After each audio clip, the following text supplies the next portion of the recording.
Okay, so this is part 6 of this question 7. And first of all, I'm going to look at particle P. And remember, we're trying to work out the total distance travelled by each of the particles in the first 400 seconds. So let's have a look at P. First of all, we already have worked out earlier that this distance here, so the distance travelled by P in the first 200 seconds, well, that's just 16 times 100. So that's just 1600 meters.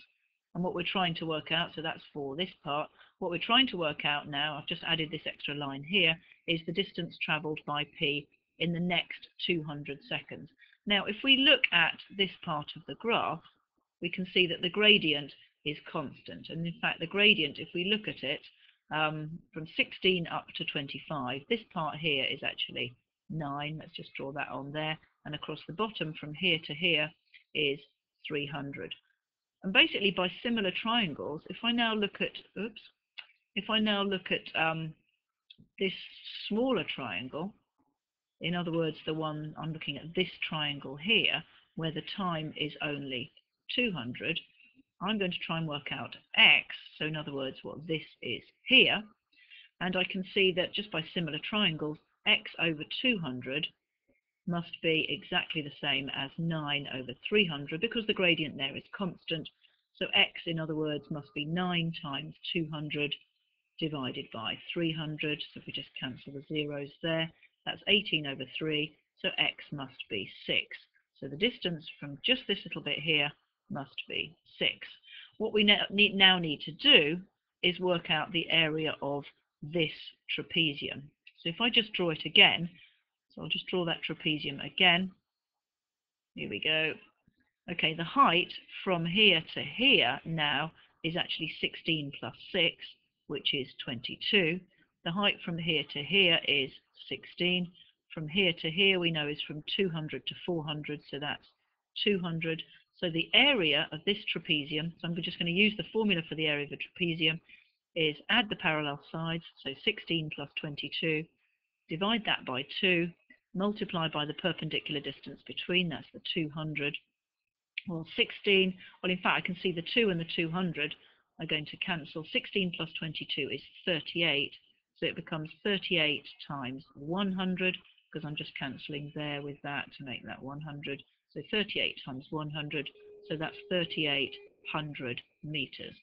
So in this part of the journey, then, P travels 3,800 meters, which means altogether in those first 400 seconds, P travels that 1,600 meters for that first triangle here, plus the 3,800 meters. So in those first 400 seconds, P travels 5,400 meters. Okay, now let's have a look at Q. And what we know about Q, well, something very important that we've just discovered in part 5, is that the maximum velocity for Q, so the maximum velocity happens when t is equal to 400 meters. In other words, what we must have somewhere in those first 400 seconds, well, for a start, if we look back, we know that for Q, the velocity is equal to 600 t squared minus t cubed, and that's times 10 to the power minus 6. So we know that when t is equal to 0, the velocity of Q, well, basically t squared will be 0, t cubed will be 0. The velocity of Q is going to be 0. So we know that we've got something that starts from rest.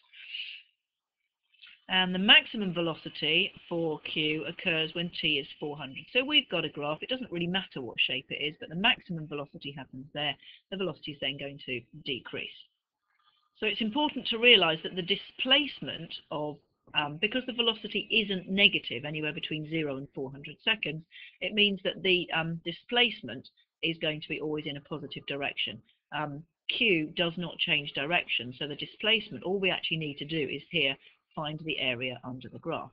So the area under the graph, so the displacement here, is just going to be the integral from 0 to 400 of the velocity with respect to time. In other words, the integral from 0 to 400 of the velocity, well, that's, I'm going to put the 10 to the minus 6 here, and then the 600 t squared minus t cubed there, and that's with respect to t.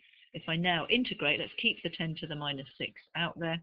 600t squared becomes t cubed, sorry, that becomes 200t cubed, and then that's minus a quarter t to the power 4, and we're going to integrate from 0 to 400.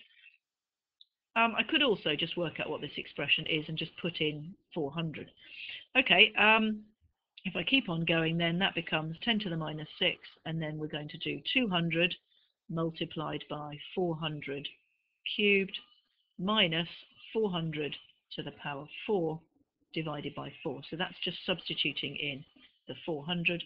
Now if I work that out, 10 to the minus 6, this becomes, so 200 times 400 cubed, that becomes actually 1.28 times 10 to the power 8, and this is actually 6.4, sorry, that's times 10 to the power 9, 1.28 times 10 to the power 9, minus 6.4 times 10 to the power, I forgot what it was, sorry.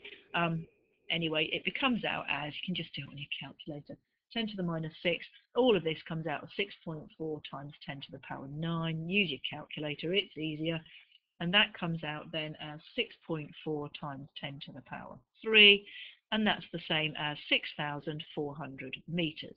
Now that's the displacement of Q after the first 400 seconds. So the displacement of Q is 6,400 meters. The displacement for P was 5,400 meters, which means that the difference between the two is 1,000 meters or 1 kilometer.